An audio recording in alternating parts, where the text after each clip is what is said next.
40,000 টাকা ছিল। কালকে যে দুজন টাকা নিছে ওদের কাছে কত টাকা ছিল? 60-70 লাখ। বাড়ি মুন্সিগঞ্জ।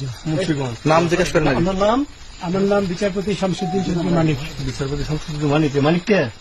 হাইকোর্টের যে কয়েকদিন আগে একটা উপস্থাপনা করতো চ্যানেল আইটি। মানিককে চ্যানেল সেই মানিককে নাম হলো বিচারপতি মানিক, বাড়ি মুন্সিগঞ্জ। আপনার পিতার নাম? পিতার নাম মরহুম আব্দুল হাকিম চৌধুরী। আব্দুল হাকিম চৌধুরী। গুড। জি। আপনি ইয়ে পালাইতেছেন কেন বলেন? ভয়ে পালাইতেছি। কার বইয়ে? আর প্রশাসনের ভয়ে। প্রশাসনের বইয়ে? ওই একটা মেয়ে বলছিলেন যে ইয়ের বাচ্চা দীপ্তি চৌধুরী। এটা আমি খবর চাইছি। নামটা বলি আপনাকে। কিসের? আমি তো কত রুগী নেই মিডিয়াতে তো খুব সুন্দর। আচ্ছা আচ্ছা শোনেন, আপনার কাছে এই মুহূর্তে এরা যখন ধরছে আমাদের প্রতিনিধি কি কি ছিল সাথে?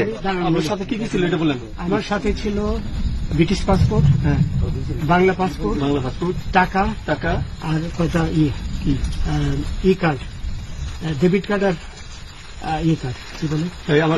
আচ্ছা, কালকে যে টাকাগুলো ছিল আজকে কোনো টাকা ছিল সাথে? আজকে ছিল না। আজকে যে কত বাংলাগুলা? হ্যাঁ 40,000 টাকা। আজকে হ্যাঁ আজকে যেটা কয় টাকা ছিল?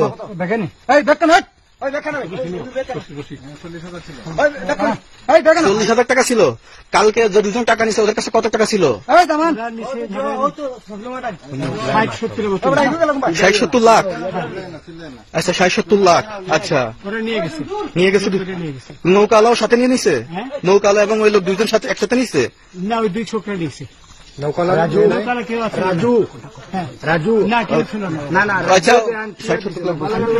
ওনাদের ফোন নাম্বার আছে আপনার কাছে? জানা দিছে?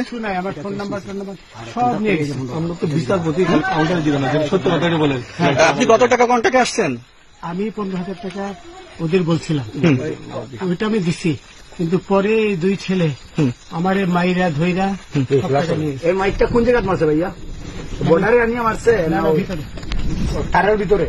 ইন্ডিয়ার ভিতরে? আমি তো ইয়ের নামে আমাদের বাংলাদেশের অনেক ইয়ের নামে আমরা অনেক অন্যায় করছেন, জুলুম করছেন, এটা সঠিক? আমি জুলুম করি নাই। আমি আচ্ছা, এগুলো আইন প্রক্রিয়া চলবে, এগুলো আমরা কিছু কথা বলতে পারি না। চলেন যাই। হিসাবে আচ্ছা, বাকি যা জিজ্ঞাসা করার আমাদের ঊর্ধ্বতন জিজ্ঞাসা করবো, আমরা যাই এখন।